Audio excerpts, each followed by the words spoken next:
Tips from Trestle is brought to you by the Belter Companies, Navigator Group Purchasing, and eMenu Choice Point of Sale.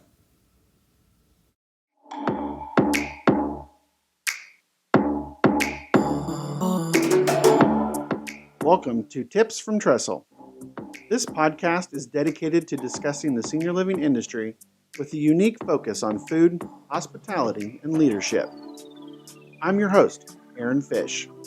As a 25-year veteran of the hospitality industry, I've focused my work on creating exceptional experiences for the customers we serve.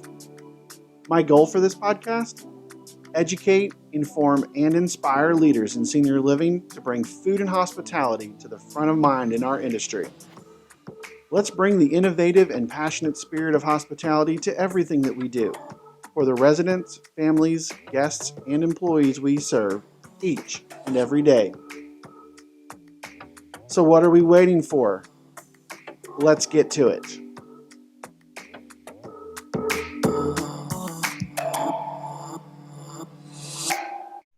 Erin Thompson is a 20-year professional inside the senior living industry, with her main focus being assisted living and memory care.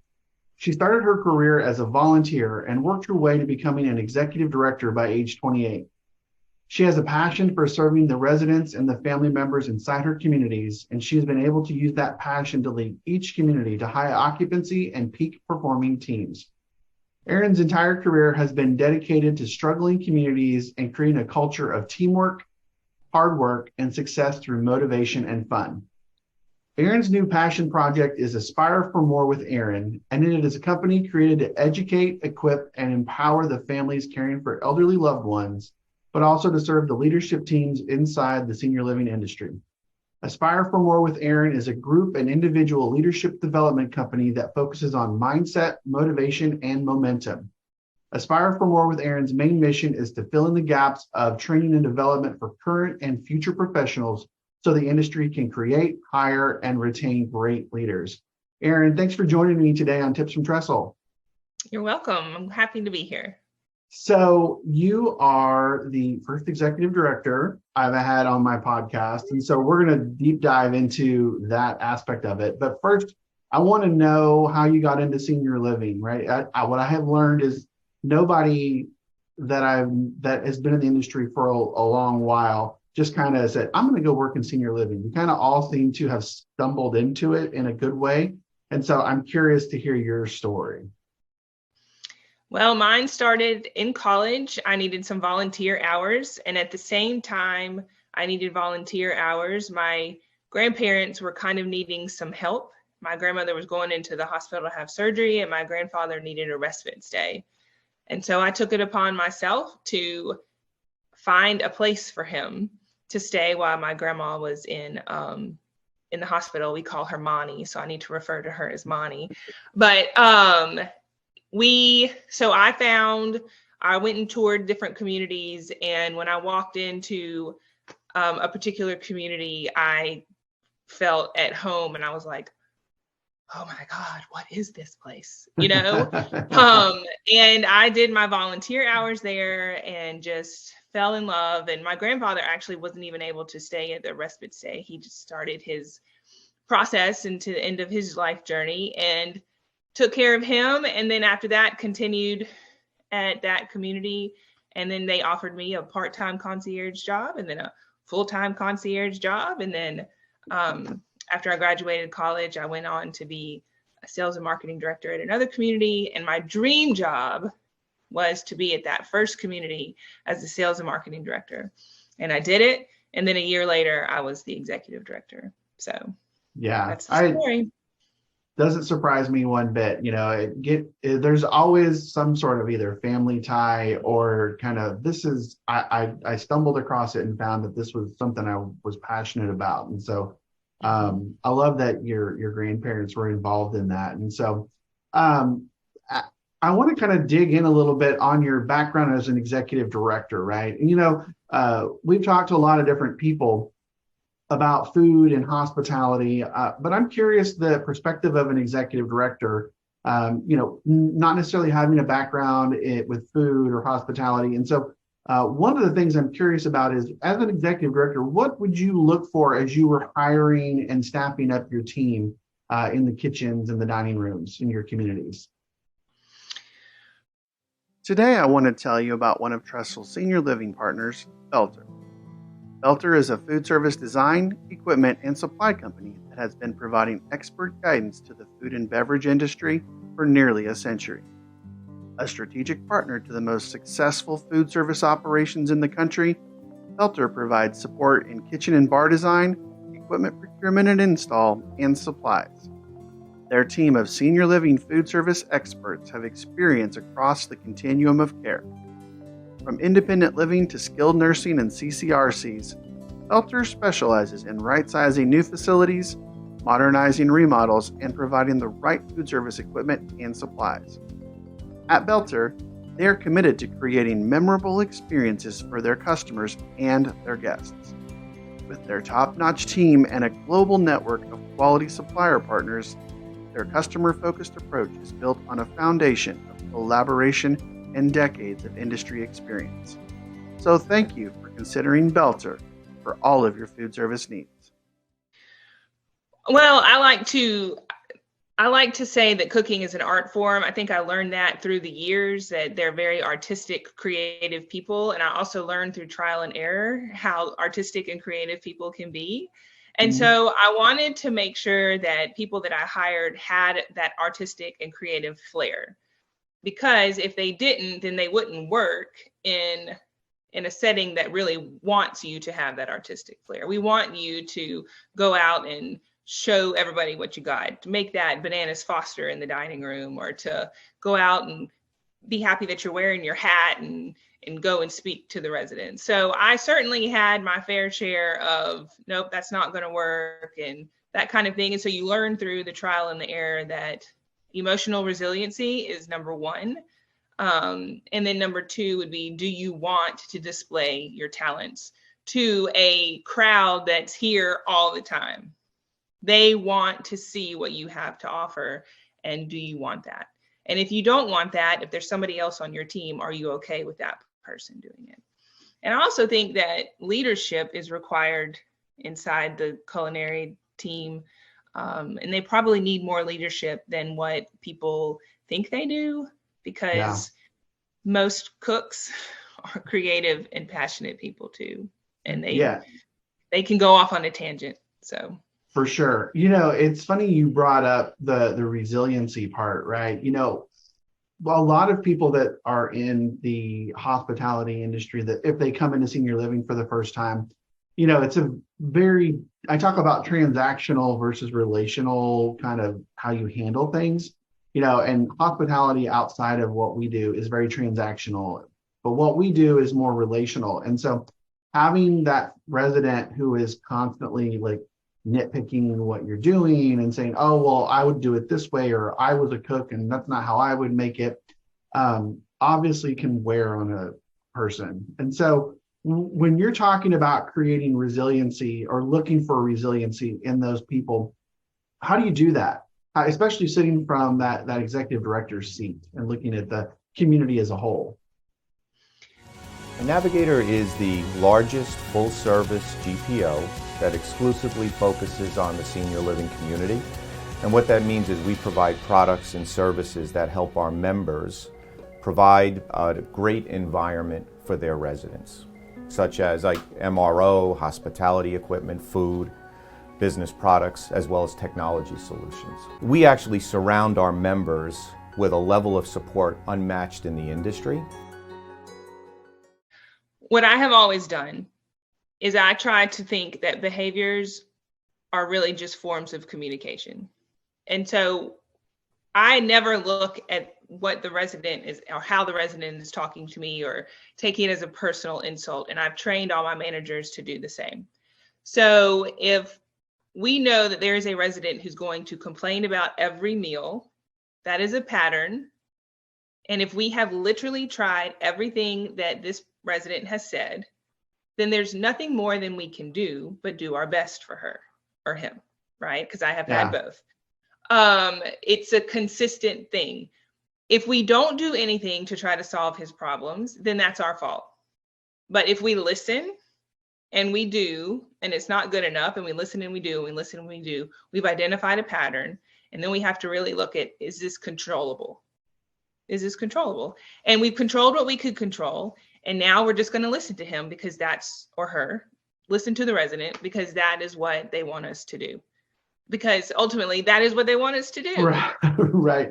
You know, and, you know, we were talking a little bit earlier. I think one of the things that you mentioned was sometimes the resident is looking not necessarily at food and that the food is really the problem, right?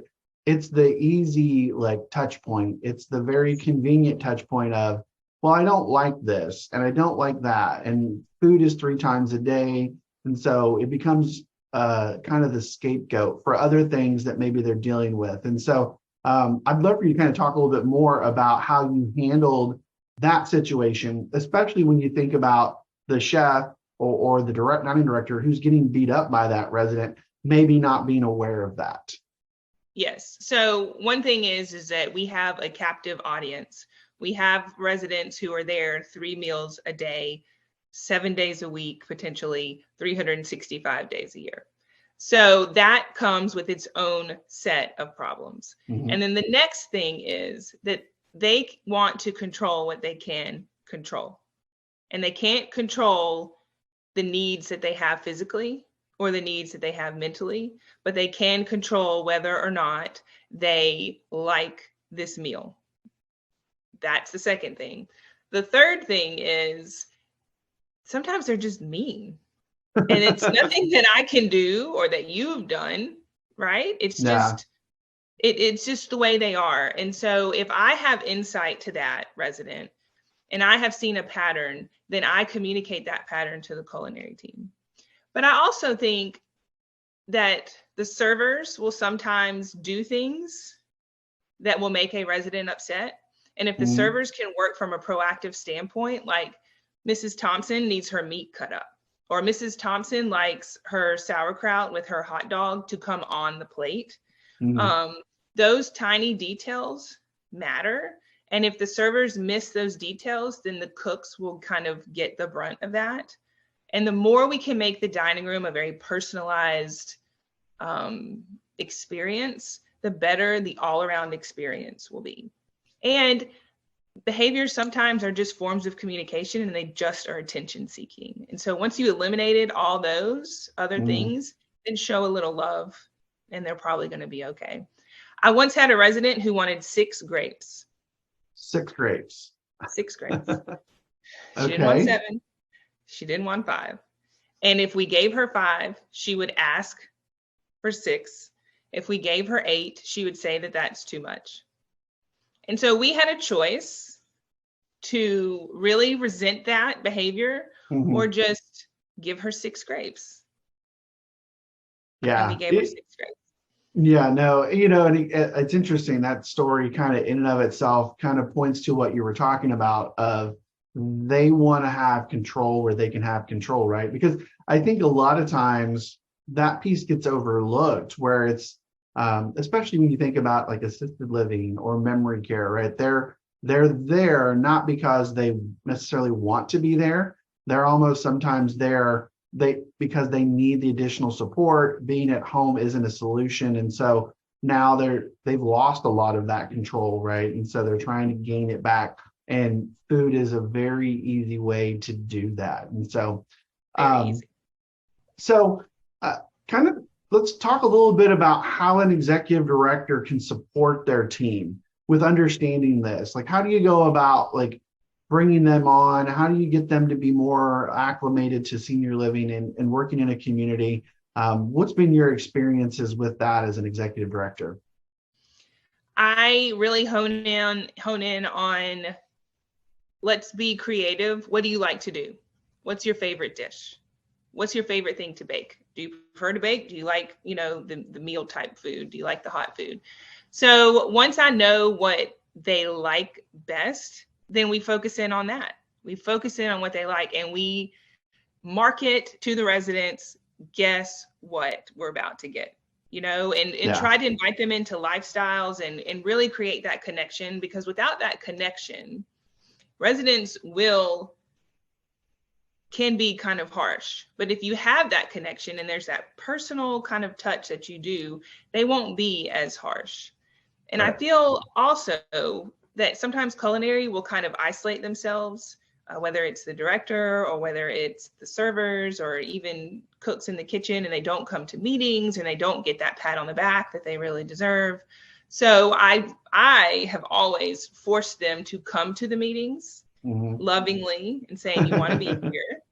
And then when the dining room is a unanimous, like, this meal was so good, I make the cook come out and get a round of applause. Yeah, I think it's really important, especially, I think about chefs. I'm not a chef by trade, but I've worked with plenty of them in my many years. And, there's a tendency sometimes for chefs to, I'm going to be in the kitchen. I've got to be in there. I've got to be in the food. I'm in the kitchen. I'm making sure meals are happening. And so they do kind of tend to be more behind the scenes in that setting, especially if maybe they've been burnt once or twice by going out and residents kind of just grilling them. And I think one of the other things that I think executive directors can really focus in on is getting those chefs and food and beverage leaders to understand the more visible they are, the more those things tend to go away. The complaints will become less and less if you're doing things the right way, because a lot of it is just the visibility of that person within the community as a part of the team. I'd love for you to talk a little bit about what you're doing now and how that translates over into kind of building teams in communities, and how you're supporting that growth and development now with your new venture. So I created a company called Aspire for More with Erin, and it's kind of just a dream that's been realized. It's almost like I didn't even realize that I had this dream. But I feel as if there are gaps missing in leadership development and in training, and really just navigating the nuances of an assisted living or memory care community. Because I was promoted at 28 and I had a great support team. But throughout the 20-year history that I have, that support has hit and miss. And there are lots of things that I had to learn by trial by fire and patience of different companies. And I feel like we all need that support. When I had a good support system, I was a top performer. But I also needed somebody who I could pick up the phone and just say what I needed to say, and then say, I'll call you back when it's over and I'll let you know how it went. And it's a safe space, it's a neutral space, and we don't have that in assisted living. And so I think mindset matters too. And when we are faced with everything that we've had to face since 2020, we don't necessarily take care of ourselves. I know I didn't.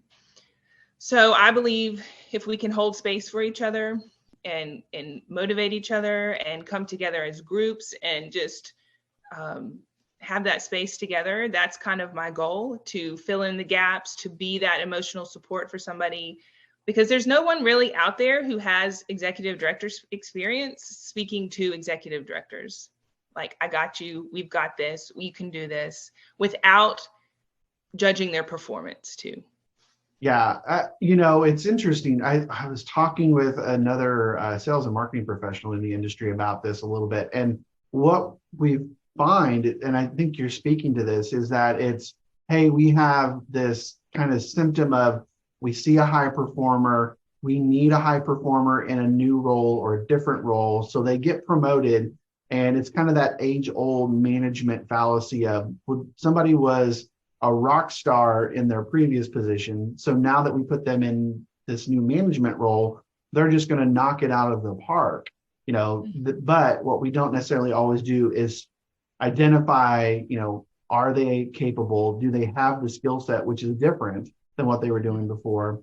Yeah. And so we wind up putting people in positions to maybe fail. And so how do you, with what you're doing now, how do you come along and, fill those gaps for those people that are the A players that are now in a role that maybe they're not 100% ready for or 100% have the skill set for? How can you fill in those gaps and support them?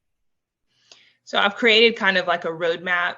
I have one for mindset, and then I have one kind of for best practices and departments.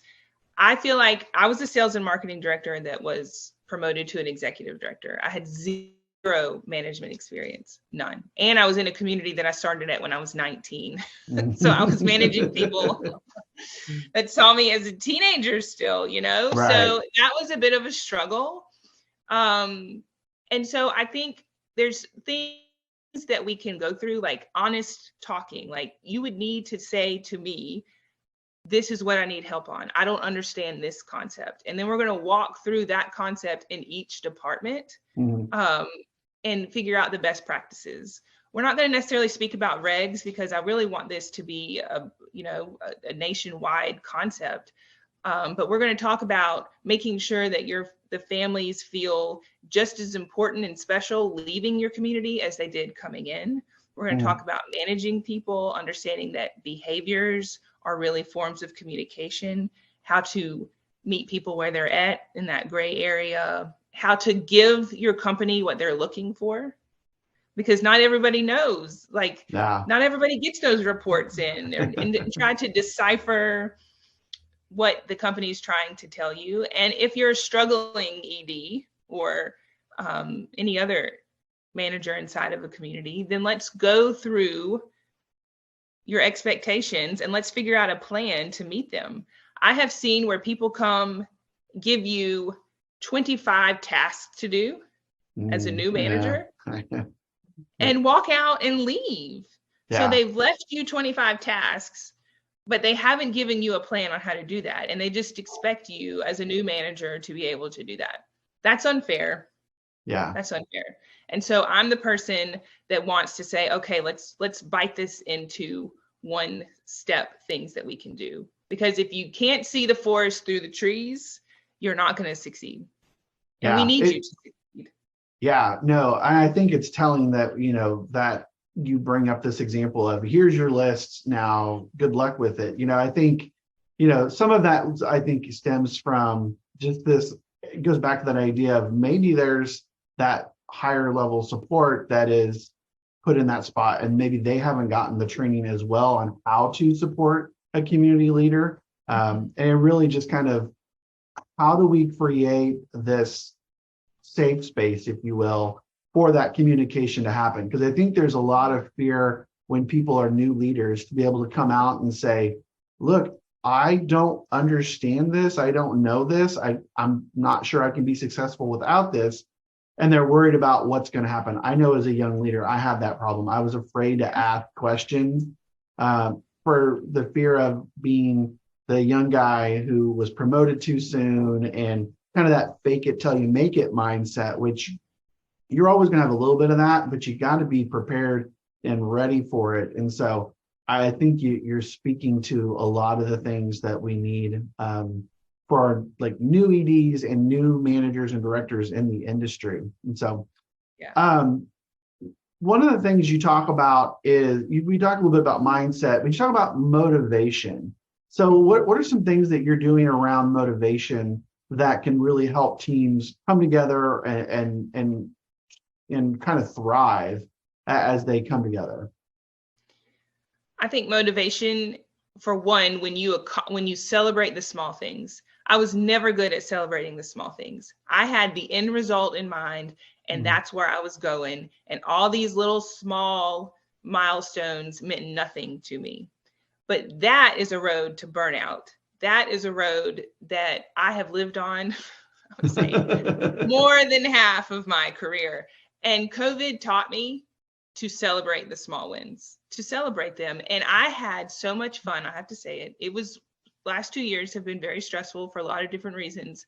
But when you start celebrating the small things, you start motivating yourself, the small goals. You start motivating your team. And when you have a party because you grew your occupancy 5%, or you're under budget by the goal that was set for you, or you were able to save a resident from moving out, and you celebrate those things, guess what? That's a dopamine hit, and you want to keep going. And it was a lot of fun. It was just fun. And that's what propelled me on the last leg of my journey to go from a 67% occupancy to 100% in a year and a month after COVID. Wow. And the more that you communicate and you tell people what you're doing and you're consistent with doing that and following up and following through, you gain confidence in yourself, your team gains confidence in them. And then it's just like, it just keeps going. It's like this snowball, one small roll at a time, and it just keeps growing and your confidence is growing. And you have a coach along the way that tells you stop and celebrate, you know? Yeah. I mean, just the team building aspect of that, I think can be so huge, you know, thinking about how do I bring the chef into this? How do I get my activities and engagement people involved, you know, and celebrating, hey, all of us had to be a part of the win of that 5% occupancy gain. Absolutely. And I think a lot of times, you know, the sales and marketing director gets that, using that occupancy example, they're the one that gets the high five and the thumbs up and the reward, and nobody talks about the rest of the team. And so I think that idea of bringing everybody together and celebrating is such a great motivator and makes a ton of sense. And so, yes, and I ate meals every day in the community. And when I came back into the kitchen, and I said, this is an excellent lunch. This was an excellent dinner. And you can just see how it lit up their face. And they loved to give me stuff to try. They would literally pull me in the kitchen and say, will you try this? Will you try this? Well, that's because I consistently made an effort to let them know how great things were. mm-hmm. And I also would be like, a little too much butter in that, you know, that's Yeah. a little salty. I can see where so-and-so is not going to like that today. Yeah. It makes me think of an interesting question to ask you. So as an executive director, how did you overcome maybe that fear of, I don't know what goes on in the kitchen. There's a lot of things back there that I don't understand.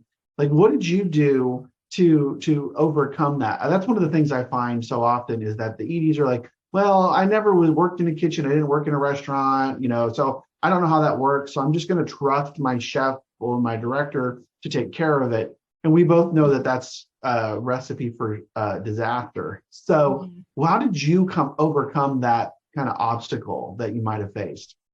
I asked a lot of questions and I stayed in it pretty consistently.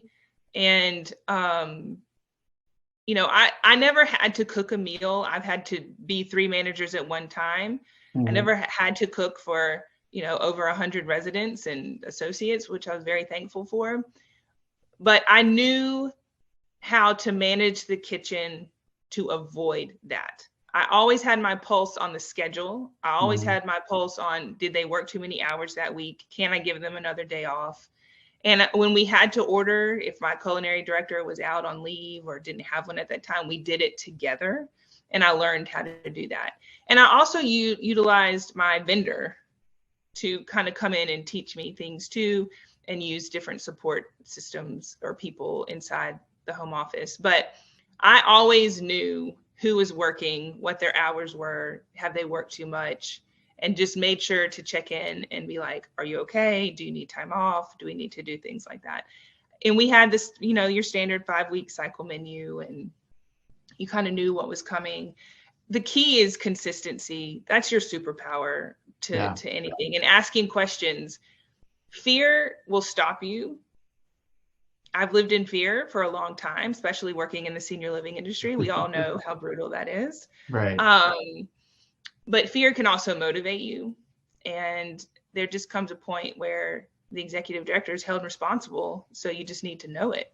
So go in there and ask questions, you know. Yeah, no, great advice. So we are right at the end of our time, Erin. So I'd love for you to share how people can connect with you. How can they reach out to you? How can they learn more about Aspire for More with Erin?